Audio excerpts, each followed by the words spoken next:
A massive lion sits at the entrance of a Sri Lankan stone fortress high above the jungle. Mysterious tombs built for giants in Italy, and mysterious ruins in Peru. These are massive ancient stone structures archaeologists still cannot explain. Sigiriya is one of Sri Lanka's most famous landmarks. It's a massive rock fortress that rises nearly 200 meters, or about 660 feet above the surrounding jungle, and on top of it, you'll find the ruins of an ancient royal palace. What's crazy about Sigiriya isn't just the location, but how it was built.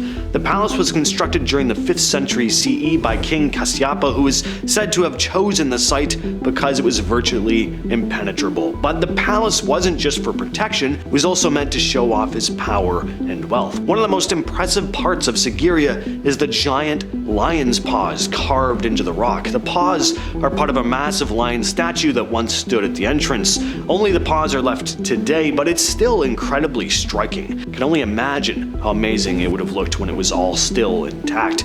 Other parts of the fortress are decorated with frescoes, some of the oldest and best preserved pieces of ancient Sri Lankan art, and let's not forget the gardens surrounding the rock, which are some of the oldest planned gardens in the world. The fact that this was all built so high up on a rock makes you wonder just how they managed to move materials and build such intricate structures without modern tools that we take for granted today. Ollantaytambo is an archaeological site in Peru known for its massive stone terraces and walls. These ruins were built by the Inca, but there are a lot of questions about how they managed to build such massive structures. The blocks here are huge, some weigh over 50 tons. Really makes you wonder how the Inca managed to move and place them. The Inca never finished the place either. Some of the stones, especially in the temple area, look like they'd been in the middle of being shaped, which makes it seem like the site was suddenly abandoned. There are unfinished walls, too, worked on by skilled stone cutters. As for why the site was left incomplete,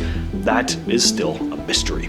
Sardinia, an island off the coast of Italy, is home to a mysterious ancient burial site known as the Giants' Graves. As the name suggests, these are massive stone structures that looked like they'd been built for giants rather than regular-sized people. The tombs are long chambers made of massive stones with a series of standing stones lining the entrances. There are over 300 of these graves scattered across the island, and they date back to the Bronze Age, around 1500 BCE. How these people were able to transport and place such gigantic stones only using primitive tools is still a bit of a mystery. The builders left no written records, so we have no idea how they achieved this or even why they built these graves in the first place. Sacsayhuamán, just outside of Cusco, Peru, is a massive Incan stone fort. The walls are made up of enormous stone blocks, some weighing as much as 120 tons, and they fit together so perfectly that not even a needle can slip between them. It's so precise that some people even wonder if the Inca used some kind of ancient technology to cut and transport these stones. Sacsayhuamán is believed to have been a ceremonial and military site. Like a lot of ancient people, though, the Inca didn't leave any written records on how they built the site, which is why there's still so much speculation about how they fit the stones together so perfectly. And here's another strange part. Some archaeologists say it's possible some parts of this site actually predate the Inca, which would mean that there was some lost culture before them capable of some pretty impressive things. The Unfinished Obelisk, found in the Aswan Granite Quarry in Egypt, is the largest ancient obelisk ever discovered. It was commissioned by Queen Hatshepsut but never completed.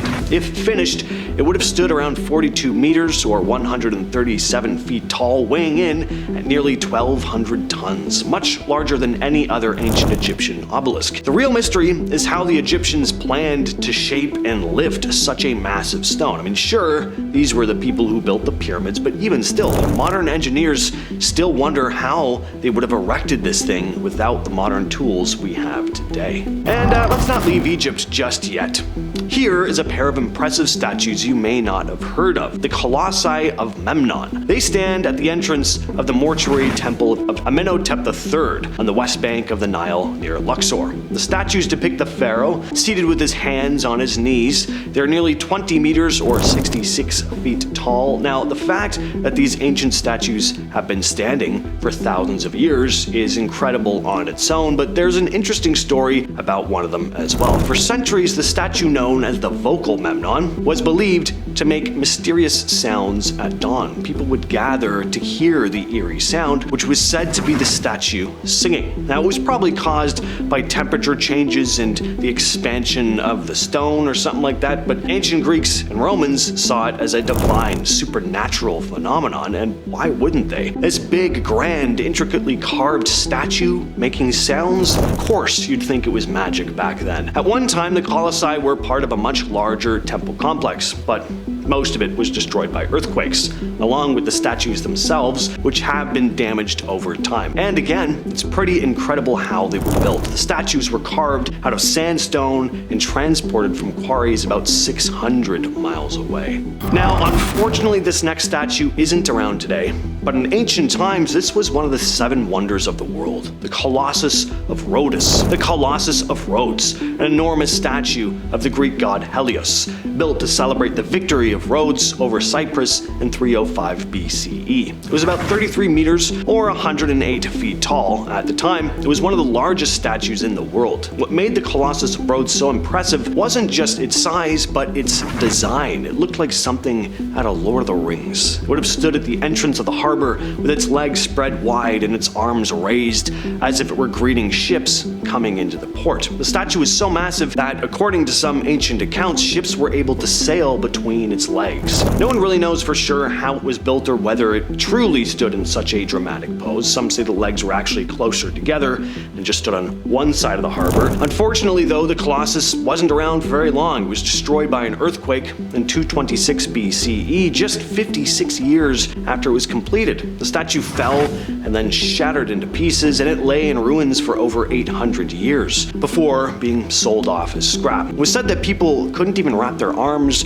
around the thumb on one of the statue's hands and have their own hands meet. That's how massive this thing was. The Moai statues of Easter Island are some of the most iconic ancient wonders in the world. These massive stone figures, some as tall as 33 feet and weighing over 80 tons, were carved by the Rapa Nui people between 1400 and 1650. The Moai are made from volcanic tuff, a type of stone that isn't easy to work with, but somehow they managed to carve them with remarkable detail. It's always been debated how the statues were transported across the island. Some people believe the Moai were walked upright with ropes being used to sway the statues back and forth. Others think they might have been transported using sledges and logs. We also don't know exactly what the statues were built for, but they're thought to have represented ancestors or gods that were placed on stone platforms called ahu. These platforms were used for rituals and ceremonies.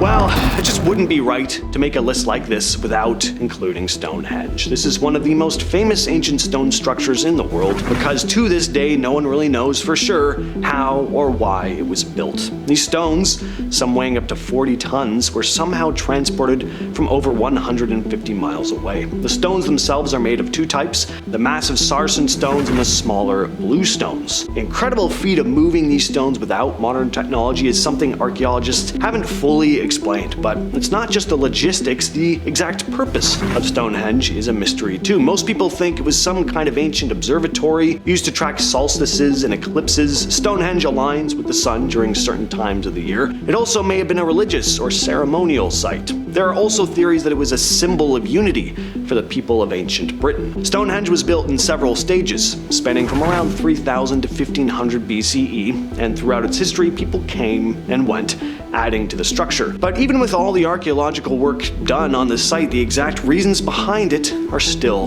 unknown. Alright, so we're all familiar with Stonehenge, but have you ever heard of Superhenge?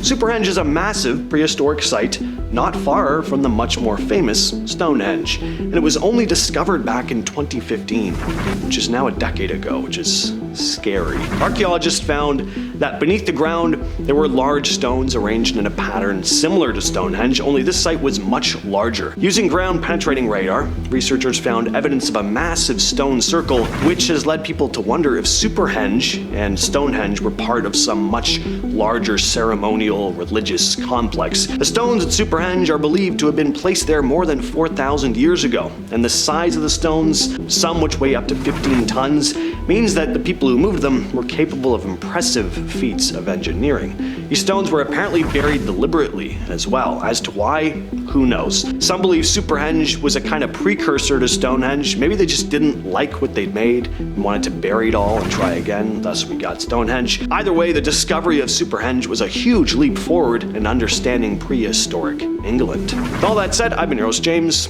I will catch you, yes you specifically, in the next video.